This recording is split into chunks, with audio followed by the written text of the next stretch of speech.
এবছর আমি আমার ড্রাগন গাছগুলো থেকে পর্যাপ্ত ফল পেলাম না। কারণও আছে।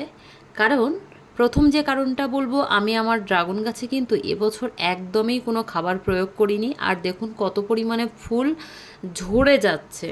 তো প্রচুর পরিমাণে ফুল আসছে, সেই ফুলগুলো ফলে পরিণত হচ্ছে না, এবং ফলে পরিণত হলেও সেই ফলের সাইজ কিন্তু অন্যান্য বারের তুলনায় অনেকটাই ছোট। এখানে দেখুন ফলের সাইজ কিন্তু খুব একটা বড় সেটা বলা যায় না। তার কারণ ছোট ড্রামের মধ্যে অল্প মাটিতে আমরা গাছ করি, সেখানে আমরা যদি একটু খাবার না দিই, সেই গাছটা পুষ্টি কোথা থেকে পাবে? আর সেখানে তারা যে ফলটা দেবে, সেই গাছ ফলের জন্যও তো খাবার প্রয়োজন। সেই খাবার যদি আমি মাটিতে না মেশাই, তাহলে গাছ কখনোই বড় ফল দিতে পারে না। তো এখানে দেখুন একটা ছোট্ট ডালের মধ্যে, রোগা পাতলা একটা ডালে 3টে ফুল এসেছে। তো প্রথম অবস্থায় ভেবেছিলাম যে একটা বা দুটো ফুল রাখবো। এখন ভাবছি না, এখনই ফেলে দেব না, কারণ পরবর্তীতে আমি ফেলে দেওয়ার পরে দেখলাম যে বাকি ফুলটাও পড়ে গেল, সেক্ষেত্রে আমি একটাও ফল এই গাছ থেকে পাবো না। তো সেই কারণে এখনই না ফেলে দিয়ে আমি চিন্তা করছি এই গাছে খাবার দেব। তো এই যেহেতু এখন বর্ষার সময়, অনেকেই বলেন বা আমরা নিজেরাও জানি, গাছে বর্ষার সময় খুব একটা খাবার দিতে হয় না।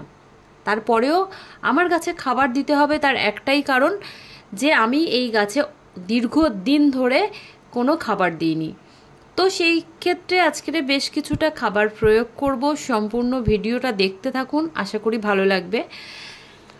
দেখানোর জন্যে আপনারা যারা নতুন গাছ করছেন তাদের জন্য আমি ভাবলাম যে ভিডিওটা একটু শেয়ার করি আপনাদের সঙ্গে।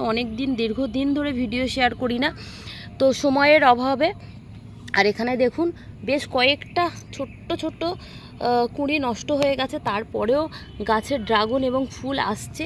আমাদেরকে কি করতে হবে? এই মুহূর্তে যদি আমরা একটু খাবারটা দিতে পারি, তাহলে আমাদের গাছে কিন্তু আবার আমি পর্যাপ্ত ফল পাবো, এবং সর্বোপরি ফলের যে সাইজ, সেটা কিন্তু অনেকটা বড় সাইজের ফল পাবো। এখানে দেখুন অনেকটা গাছের ড্রাগন আছে, আর ড্রাগনের সাইজটা মোটামুটির উপরে, কিন্তু সেই লেভেলের বড় ফল কিন্তু এখানে নেই। এই ডালটাকে দেখুন, এইখানেও দুটো ফুল আছে। তো বৃষ্টির সময় ড্রাগনের ফুল আসে, কিন্তু যদি পূর্ণ আমরা খাবার যদি না দিতে পারি, আমার গাছ যদি খাবার না পায়, তো সেক্ষেত্রে ড্রাগনের ফুলগুলো নষ্ট হয়ে যাবে। এটা খুবই স্বাভাবিক। এই দেখুন এখানে একটা ডালের মধ্যে তিনটে ফুল এসেছিল, সেগুলোও নষ্ট হয়ে গেছে, অটোমেটিক এরা খারাপ হয়ে গিয়েছে। এইগুলো আমরা এখন গাছে রেখে কোনো লাভ নেই, এগুলো আর আমরা ফল এখান থেকে পাবো না। তো আমাদেরকে কি করতে হবে? গাছে খাবার দিতে হবে। কি খাবার দেব অবশ্যই আপনাদের সঙ্গে শেয়ার করব। তো সম্পূর্ণ ভিডিওটা দেখুন, আর কোথায় গাছটা বসানো আছে সেটাও দেখাবো। আর বন্ধুরা, এই গাছ থেকেই আমি একটা ছোট্ট ড্রামের মধ্যে গাছটা বসানো আছে, চলুন সেটাও দেখাই। একদম ছোট্ট একটা 20 লিটার যে জলের ড্রামগুলো পাওয়া যায়, সেই ড্রাম কেটে এখানে খাবার, মানে আমার যে সারা বছরের যে ড্রাগন আমরা এখান থেকেই পেয়ে যাই। কিন্তু সমস্যা হলো, এই গাছটা, এই ড্রামটা আমি পরিবর্তন করব ভেবেছিলাম, কিন্তু পরিবর্তন করা হয়নি। তো আমি আমার হাজব্যান্ড কেউই সময় পাচ্ছি না, তো সেই কারণে মাটি পরিবর্তন করা যাচ্ছে না। আর এখান থেকে আমি অল্প অল্প করে মাটি তুলে ফেলে আবার নতুন করে সারযুক্ত মাটি দিতাম। তারপরেই এই গাছটা আমার খুবই সুন্দর, কয়েক বছর ধরে, 5-6 বছর ধরে এই একটা ড্রাগন গাছ থেকে আমি প্রচুর পরিমাণে ফল পেয়েছি বা পাই। তো আমার চ্যানেলে বিভিন্ন ভিডিওতে আপনারা দেখেছেন এই ড্রাগন গাছ থেকে কি পরিমাণে ফল পাই। এবছরের ড্রাগনের সাইজ ছোট হয়ে গেছে, তো ইনস্ট্যান্ট এখানে খাবার দিতে হবে। এবার খাবার তো দিতে হবে। প্রথমেই বলি, এখানে যেহেতু বর্ষার সময়, তাই অতিরিক্ত এখানে খোঁড়াখুঁড়ি করা যাবে না, অত্যধিক জৈব খাবার দেওয়া যাবে না। আবার আমরা প্রথমেই যে কাজটা করব, এই গাছের যে গোড়ার যে অংশের যে ছোট ছোট ঘাসগুলো, সেগুলোকে অবশ্যই তুলে ফেলবো। তার প্রথম কারণ হলো, গাছের গোড়ায় খাবারের পরিমাণ খুবই কম। আবার যদি এরা খেতে শুরু করে, তাহলে আমার ড্রাগন গাছের খাবার আরও কম পাবে। তাই প্রথমেই এগুলোকে তুলতে হবে। আর এই যে ছোট ছোট ঘাস অবস্থায় যদি আমরা তুলে দিই তাহলে কিন্তু আমাদের গাছের গোড়া পরিষ্কার পরিচ্ছন্ন থাকবে, এখানে কোনো ফাঙ্গাস লাগবে না। আর সর্বোপরি কোনো পোকামাকড়, কেন্ন, কেঁচো, শামুক এদেরও উৎপাত অনেকটাই কমে যাবে। তাই বর্ষাকালে যারা গাছ করবেন মনে করছেন বা যাদের গাছের গোড়ায় বিভিন্ন রকমের সমস্যা হচ্ছে বা পচন আসছে, তারা কিন্তু গাছের গোড়াটাকে পরিষ্কার রাখুন। আর সর্বোপরি গাছের গোড়াতে রোদ্দুর পায় যেন, মানে এতটাই পরিষ্কার রাখুন। দেখুন এখানে কিন্তু অনেকটাই পরিষ্কার, তাহলে কি হয় গাছের গোড়াতে পর্যাপ্ত রোদ্দুরটা পড়তে পারে। এবং সূর্যের আলো আমরা সবাই জানি গাছের জন্য ভীষণ ভালো, আর সূর্যের আলো এখানে পড়ার ফলে এখানে কোনো ফাঙ্গাস প্রবলেম হবে না, আর গাছের গোড়াটা বা গাছের যে শিকড়গুলো অনেকটাই সুস্থ থাকবে। এবার আসি খাবার দেওয়ার পালা।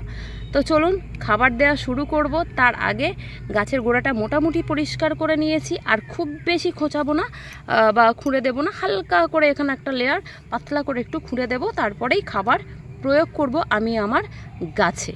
করে এখানে খুঁড়ে নেব। এখানে খুব বেশি খোঁড়াখুঁড়ি যাবে না, কারণ এখানে বর্ষাকাল, আর বর্ষাকালে না খুব বেশি খুঁড়তে লাগে না। তো যেহেতু আমার গাছের গোড়া দীর্ঘদিন আমি বললাম যে খাবার না দেওয়ার জন্য এই প্রবলেমটা হয়ে গেছে, তো সেগুলো হালকা করে খুঁড়ে দেব, খুব বেশি খুঁড়তে হবে না। আর তারপরে আমি এখানে সার দেব। তো সার বিভিন্ন সার দেওয়া যায়, তো আমার কাছে খুব বেশি সার নেই, আর যেহেতু এখন খুব একটা জৈব সার দেওয়ার নেই তাই অজৈব সার দেব। তো প্রথমেই দিচ্ছি 1 চামচ মতো, দেখুন এখানে লাল পটাশ দিচ্ছি। আর লাল পটাশ আমাদের ফুল ফলটাকে খুব সুন্দরভাবে ধারণ করতে সাহায্য করবে, তারপরে ফলের সাইজটা বাড়িয়ে দেবে। যে ফলের সাইজ যেটা ছোট হয়ে গেছে, তো সেই ছোট ফলের সাইজ কিন্তু বড় করবে, আর যে ফুলগুলো নষ্ট হয়ে যাচ্ছে সেগুলোও হবে না। তো তারপরে আরও 2-3টে খাবার আমি দেব, যেহেতু আমার গাছটা অনেক দিন খাবার পায় না। এখানে ডিএপি নিয়েছি বন্ধুরা, তো ডিএপিও দেব। আপনারা আরও একটুখানি দেব, যেহেতু আমার গাছটা অনেক পুরানো, সেহেতু গাছের গোড়া একটু যদি সারটা বেশি হয় খুব একটা অসুবিধা হবে না। তো অনেকে মনে করেন যে যদি একদম কচি গাছ হতো, বয়স যদি একদমই কম হতো, তো সেখানে 1 চামচ না 1/2 চামচ ডিএপিতেই মিটে যেত। তো তারপরে আমার কাছে জিঙ্ক আছে, তো জিঙ্ক, বোরন, অ্যাপসন, সল্ট এগুলো নতুন গাছ হলে দেওয়ার দরকার লাগে না। তো যেহেতু এটা আমার অনেক বছর পুরনো, তো এখানে জিঙ্ক দিচ্ছি। এগুলো না দিলেও হয়, কিন্তু আমার কাছে আছে, আর এগুলো দিলে আমি জানি আমার গাছের গোড়াটা বেশি ভালো হবে, কারণ পুরনো। এটা আছে বোরন আছে, অল্প করে বোরন দিয়ে দিলাম। এটা মাটিতে মেশানো যে বোরন বন্ধুরা, সেটা। আর জানেন তো বোরন আর অ্যাপসন সল্ট যদি মিক্সড করে জলে গুলে দেওয়া যায় গাছের গোড়ায়, সেটা কিন্তু আরও বেশি কাজ করে। তো সবগুলো দেওয়া হয়ে গেছে গাছের গোড়ায়। এবার আমি কি করব, এটাকে আরও হালকা করে খুশিয়ে দেব, মানে মাটির সঙ্গে হালকা করে মিশিয়ে দেব, এইটুখানি কাজ। তো এইটা একদম সিম্পল কাজ, কিন্তু দীর্ঘদিন ধরে সেইটুকু কাজ করারও সময় পাচ্ছিলাম না।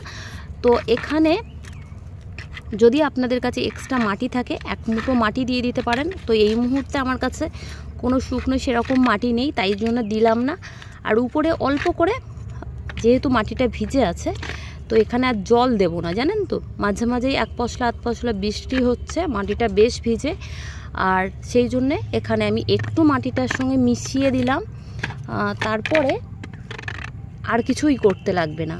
আর যখনই বৃষ্টি হবে যখনই হবে মানে প্রত্যেক দিনই 1-2 পশলা করে বৃষ্টি হচ্ছে, তো যখনই 1 পশলা বৃষ্টি হবে এই খাবারটা গুলে আস্তে আস্তে নিচের দিকে, ড্রামের নিচের দিকে চলে যাবে, এবং প্রত্যেকটা শিকড় সেই খাবারটা গ্রহণ করবে।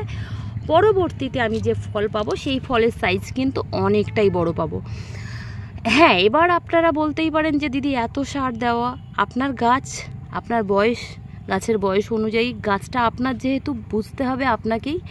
আমি খুব বড় যে বিশেষজ্ঞ সেটা নই, কিন্তু বিগত বেশ কয়েক বছর ধরে এইভাবে পরিচর্যা করেই আমি আমার গাছে কিন্তু প্রচুর পরিমাণে ফল পাচ্ছি।